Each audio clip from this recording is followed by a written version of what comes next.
Hola, ¿está usted seguro de ser quien dice ser? ¿Los rasgos que le caracterizan son consecuentes con lo que usted dice que es, con lo que considera su identidad? Antes de seguir adelante, feliz año nuevo.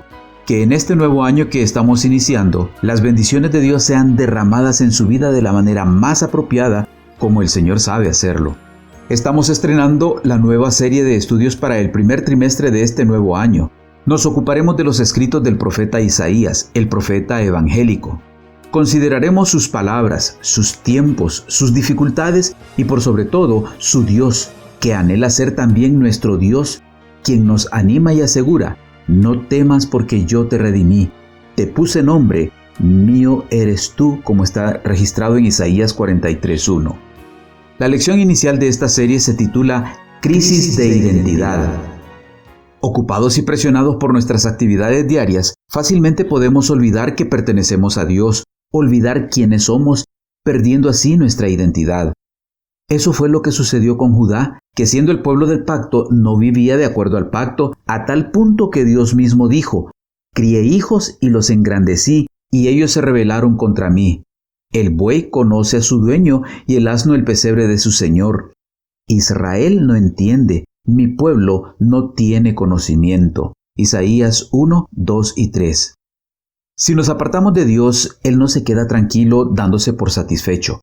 Nos busca, nos persigue y nos invita, como dice el versículo para memorizar que encontramos en Isaías 1:18. Venid luego, dice Jehová, y estemos a cuenta. Si vuestros pecados fueren como la grana, como la nieve serán emblanquecidos.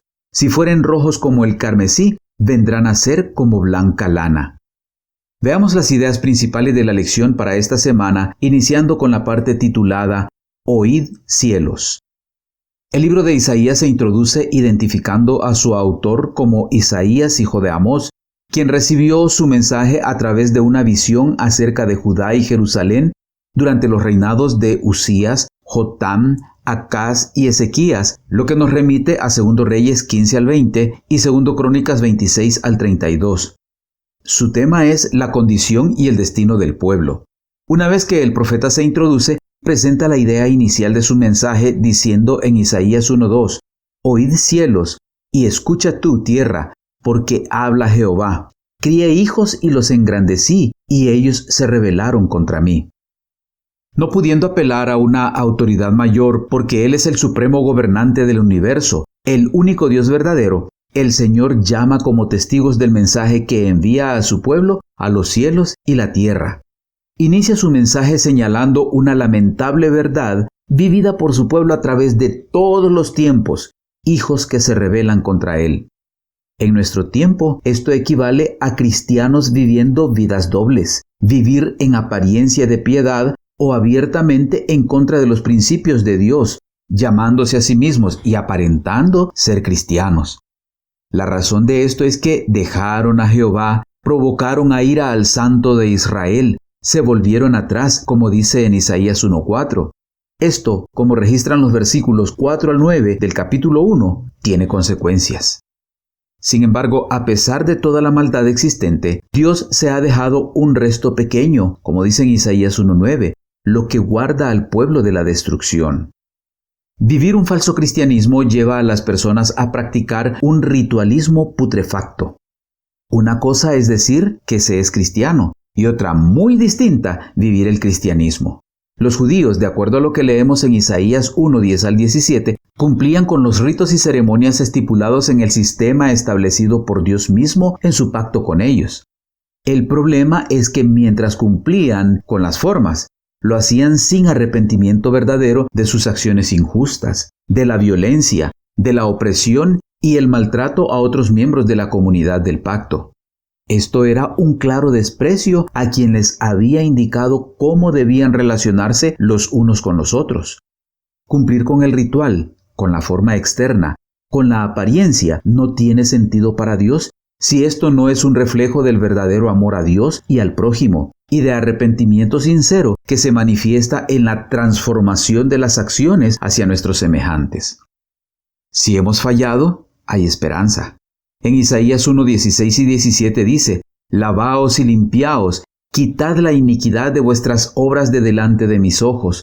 Dejad de hacer lo malo, aprended a hacer el bien, buscad el juicio, restituid al agraviado, haced justicia al huérfano, amparad a la viuda. Y lo mejor de todo esto es que Dios mismo está dispuesto a hacer esto en nosotros y a través de nosotros. Para poder convencernos de que aceptemos su propuesta, Dios utiliza el argumento del perdón. En Isaías 1:18 el Señor invita a su pueblo: «Venid luego, dice Jehová, y estemos a cuenta. Si vuestros pecados fueren como la grana, como la nieve serán emblanquecidos. Si fueren rojos como el carmesí, vendrán a ser como blanca lana». En los versículos 4 al 15 del mismo capítulo 1 queda claramente establecido que los judíos eran culpables de incumplimiento del pacto. Pero el Señor invita al pueblo a acudir para que razonen con Él, para llevarlos al arrepentimiento, a apartarse del mal, no importando su nivel de degeneración y maldad. No importaba aún si su culpa era culpa de sangre, como señala el versículo 15. Dios, tanto entonces como ahora, está dispuesto a perdonar. De ninguna manera Dios rechaza a su pueblo. Al contrario, procura que regrese a Él. Su ofrecimiento de perdón es el argumento de su llamado para que acepten su ofrecimiento de transformación. Sin Cristo estamos en rojo, en deuda que no podemos pagar al Señor. Al reconocer y aceptar nuestra situación, estamos listos para que el Señor pueda cumplir su ofrecimiento de perdón en nuestro favor. Cada uno es colocado entonces frente a una decisión que hay que tomar: comer o ser consumido.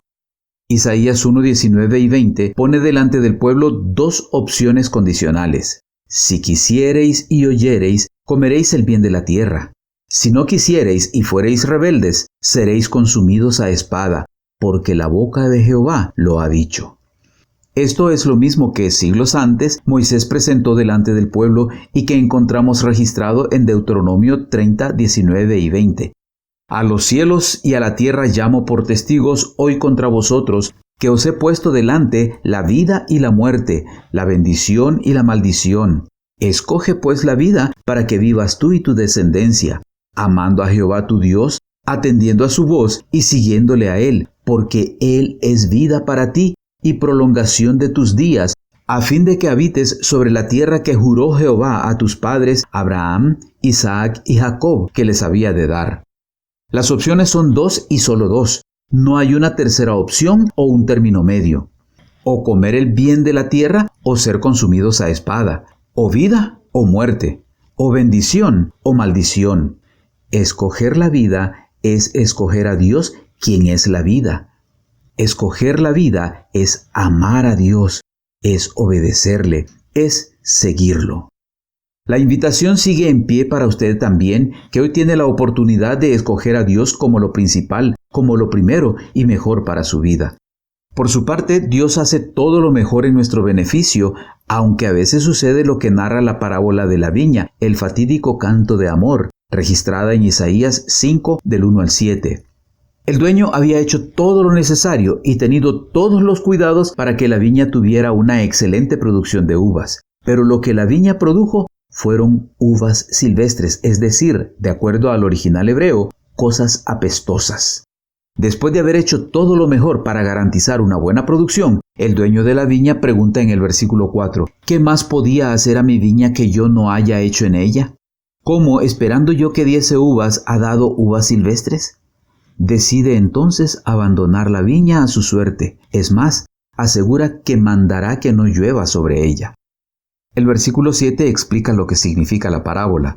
Ciertamente, la viña de Jehová de los ejércitos es la casa de Israel, y los hombres de Judá, planta deliciosa suya. Esperaba juicio, y he aquí vileza, justicia, y he aquí clamor. Cuando cometemos algún pecado, el Señor no nos quita inmediatamente su protección. Dice Pedro que es paciente con nosotros para que no perezcamos. Con paciencia nos invita a aceptar su perdón. No nos desecha inmediatamente. No acepta un no como respuesta de nuestra parte porque conoce nuestras debilidades. Pero si después de insistir nos negamos a aceptar su ofrecimiento, porque respeta nuestro libre albedrío, nos permite seguir siendo lo que decidimos ser. Insistir en rechazar las súplicas que Dios hace a través de su Espíritu llevará a los que rechazan al punto de no retorno, a cometer el pecado imperdonable. Rechazar el llamado y alejarse de Jesús es peligroso. Dios no puede hacer más de lo que le permitamos porque respeta nuestra libre elección.